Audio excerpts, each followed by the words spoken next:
Late x belongs to A union B complement. हमने मान लिया एक्स एक एलिमेंट है जो कि ए यूनियन बी डैश में या ए यूनियन बी कॉम्प्लीमेंट में एग्जिस्ट करता है, उसका पार्ट है, उसके अंदर आता है। ठीक होगी बात। अब हमें यहाँ पर एल एच एस को आर एच एस के इक्वल दिखाना है, ये हमारा मुद्दा है। तो एल एच एस लेके चलेंगे पहले, फिर आर एच एस को लेके चलेंगे। तो मैंने एक्स मान लिया कि ए यूनियन बी का कॉम्प्लीमेंट का यानी एल एच एस का एलिमेंट है। अब यहाँ से क्या मतलब निकलता है, दिस इम्प्लाइज दैट अगर एक्स ए यूनियन बी का कॉम्प्लीमेंट है, इसका मतलब कतई भी एक्स ए यूनियन बी में नहीं हो सकता। यहाँ पे बात समझना है तुरंत बता दें। ए यूनियन बी कॉम्प्लीमेंट की फिगर माइंड में बननी चाहिए। ए यूनियन बी कॉम्प्लीमेंट क्या है, ए यूनियन बी को छोड़ के सारा का सारा हिस्सा ए यूनियन बी कॉम्प्लीमेंट है। तो फिर इसका मतलब एक्स अगर ए यूनियन बी कॉम्प्लीमेंट में है तो इसका मतलब ए यूनियन बी में तो हो ही नहीं सकता, है ना। वेन डायग्राम माइंड में चलाना, ये बात होगी। अब एक्स अगर ए यूनियन बी में नहीं है तो दिस इंप्लाइज दैट इसका मतलब एक्स ना ही तो ए में है और ना ही बी में, इसमें कोई संदेह नहीं है। तो x does not belongs to A and x does not belongs to B. बात में बात निकलती रहेगी। तो अगली बात क्या निकलेगी, एक्स अगर ए को बिलोंग नहीं करता, इसका मतलब 100% एक्स ए कॉम्प्लीमेंट में हो सकता है। And x does not belongs to B, इसका मतलब x belongs to B complement. ये बात होगी। अब x belongs to A complement and x belongs to B, x A complement में भी है और x बी कॉम्प्लीमेंट में भी है, दोनों में है, बोथ। यानी कि x belongs to A complement intersection B complement, isn't it. अब देखो इधर, ये तो लाना था, ठीक है ना बात। आर एच एस आ गई। अब हम क्या कहेंगे, अब हम अपने रूल का यूज करेंगे। अगर x A union B complement को बिलोंग करता है और x A complement intersection B complement को भी बिलोंग करता है, दिस इंप्लाइज दैट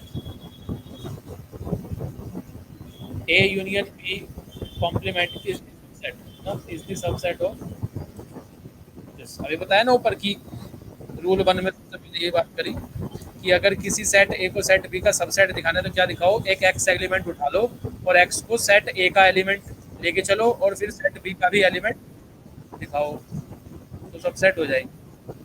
तो हमने क्या करा, हमने ये तो करा, हमारे पास दो सेट थे ना, एक सेट ये ए था, एक सेट ये बी था, दो सेट था। तो हमने ए सेट के अंदर एक्स को एलिमेंट मानते चले और फिर चलते चलते लास्ट में यहाँ बी सेट का भी एलिमेंट उसे दिखा दिया। तो ये आपस में सबसेट हो गए, एक बात हो गई। आगे की बात,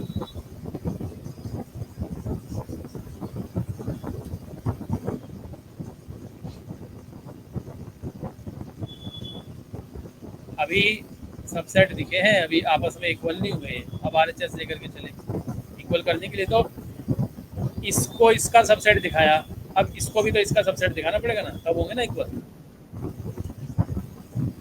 तो आर एच एस चलेगी। Now again are H S में कौन है,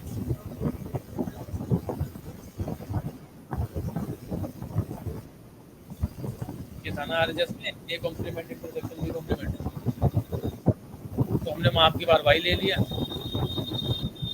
ठीक है ना। Let y belongs to this. अब यहाँ से मतलब में मतलब निकलेगा, आगे से आगे बात, this implies that x y अगर A dash intersection B dash को बिलोंग करता है, इसका मतलब वाई इसमें और इसमें भी है, भाई बोथ में आ रहा है तो कॉमन एलिमेंट है ना, ए के अंदर भी रहा होगा भाई, बी के अंदर बी डैश में भी रहा होगा। इसका मतलब एक्स वाई अगर ए डैश में भी है और वाई इसमें बी डैश में भी है, इसका मतलब वाई कतई भी ए में नहीं है और बी में भी नहीं है, और ए बी में नहीं है तो इसका मतलब ए यूनियन बी में तो कतई भी नहीं है। क्लियर। और ए यूनियन बी में नहीं है, इसका मतलब क्या है, this implies that y belongs to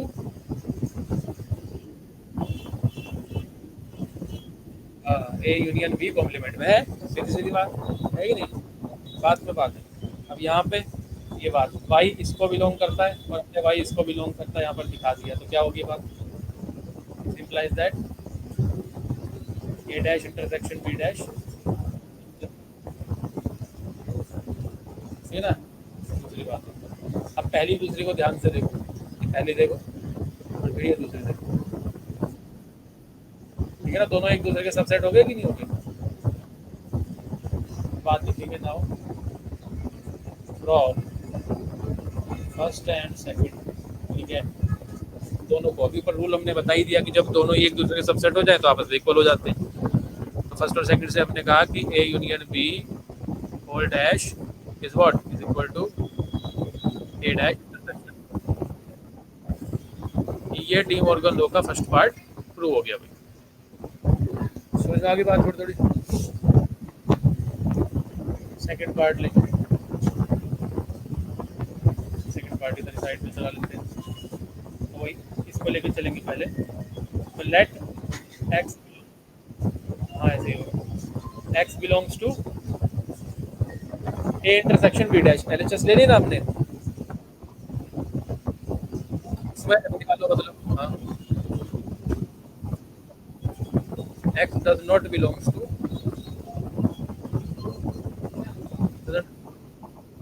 ऐसे लिख सकते हैं, एक्स ए इंटरसेक्शन बी में नहीं है, नहीं है, इसका मतलब एक्स या तो ए में नहीं है या तो बी में नहीं है, क्या समझे, अगर एक्स ए में भी है और बी में भी है तो फिर तो ये आएगा ना, क्यों, अगर एक्स ए में भी है बी में भी है दोनों में है तो इसमें क्या, इसका मतलब क्या आएगा कि x belongs to A intersection B. तो अब यहाँ से क्या मतलब आना चाहिए कि x does not belongs to A intersection B का मतलब क्या निकलेगा, दिस इंप्लाइज दैट, ये दिस इंप्लाइज दैट का साइन जरूर लगाना, मतलब में मतलब नहीं पड़ रहा है, this implies that x does not belongs to A, या तो ए में नहीं है या x बी में नहीं है, और लगेगा, ऑब्वियस है किसी एक में नहीं है, क्योंकि अगर दोनों में नहीं है, ठीक है ना, पॉसिबिलिटी ये भी हो सकती है दोनों में ना हो, और अगर दोनों में है तो फिर तो यहाँ नॉट बिलोंग्स टू का मतलब ही नहीं है इंटरसेक्शन के साथ। अब आगे यहाँ से क्या बात निकाल पाएंगे, एक्स ए में नहीं है इसका मतलब एक्स किस में है भाई, और एक्स बी में नहीं है इसका मतलब बी कॉम्प्लीमेंट, ठीक है ना। अब यहाँ से क्या बात निकली, इसका मतलब एक्स बिलोंग करता है कॉम्प्लीमेंट यूनियन, ठीक हो गया बात, देखिए आगे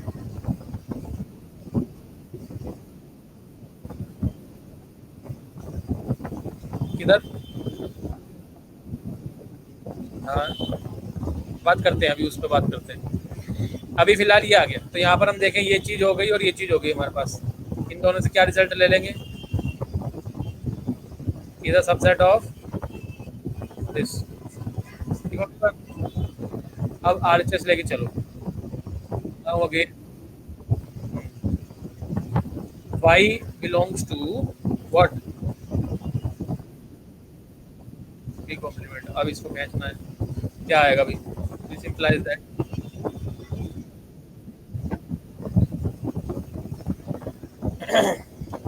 ए कॉम्प्लीमेंट यूनियन बी कॉम्प्लीमेंट में वाई है, तो वाई बिलोंग्स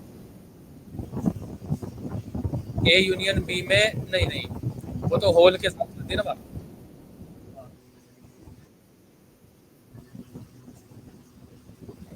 इसमें, हाँ इसका मतलब Y does not belongs to, और Y does not belongs to, और लगेगा, यूनियन का मतलब और, एंड नहीं लगेगा, दिस इंप्लाइज दैट, एंड क्यों नहीं लगेगा, इसको और डिस्कस, एंड क्यों नहीं लगेगा, यूनियन लगा हुआ है, अगर मैं लिखूँ यहाँ y does not belongs to A and y does not belongs to B,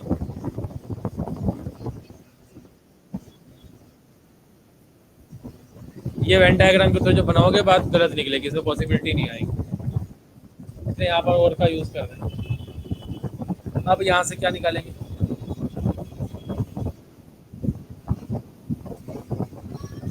नहीं y belongs to A dash, हाँ ले सकते हैं हम यहाँ से वाई। देखो ऊपर क्या हमें लाना है वो भी थोड़ा ध्यान में रखना है, हमें क्या चीज़ लेकर निकालनी है यहाँ से, हमें यहाँ से ये चीज़ निकालनी है इस तरह, ए इंटरसेक्शन बी का कॉम्प्लीमेंट। तो हम किसी न किसी तरह करके ए इंटरसेक्शन बी तक पहुँचने की कोशिश करेंगे, ठीक है ना।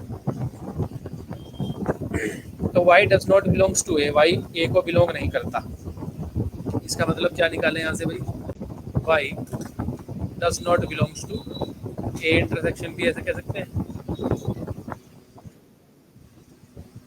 देखो y ए को बिलोंग नहीं करता और y बी को भी बिलोंग नहीं करता। जब y ना ही तो ए में है या फिर ना ही बी में है तो इंटरसेक्शन में तो आ ही नहीं सकता, इंटरसेक्शन में तो कॉमन वाले आते हैं ना, दोनों ए में भी हो बी में भी हो। अब यहाँ से इसको पलटा देंगे, हमने ये बनाने की कोशिश की है ए इंटरसेक्शन बी, इसके हिसाब से क्या आ गया,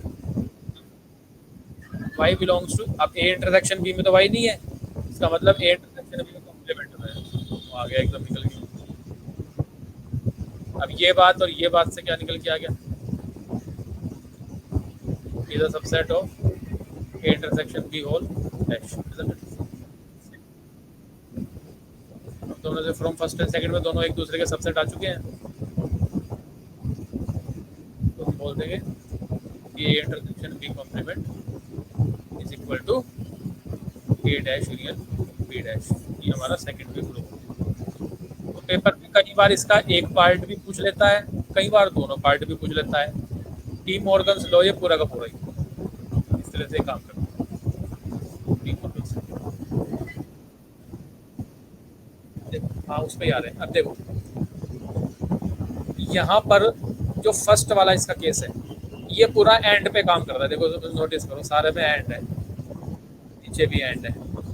ये याद रखने की ट्रिक है, एक पेपर में कभी कंफ्यूजन हो जाए, फर्स्ट वाला केस जो है उसमें पूरे में एंड ही एंड चलेगा, आग बंद करके भी कर सकते हैं। समझने की बात तो है ही, समझाए तो है ही अभी, अब लेकिन भूल जाए तो फिर ऐसे याद रखेंगे। और अगर सेकंड वाले केस में पूरे में और चलेगा, पेपर में सही करने के लिए सेकंड में पूरा और चलता है, ठीक है बात इस तरीके से। तो इसको वीडियो को बार बार देखना, इसकी वीडियो भी मिल जाएगी और तब जाके थोड़े धीरे धीरे करके क्लियर होगा। ये पूरा डी मॉर्गन लॉ इन दो रूल के ऊपर बेस्ड है, जो दो रूल वो भी ऊपर बताए हैं आप, ठीक है।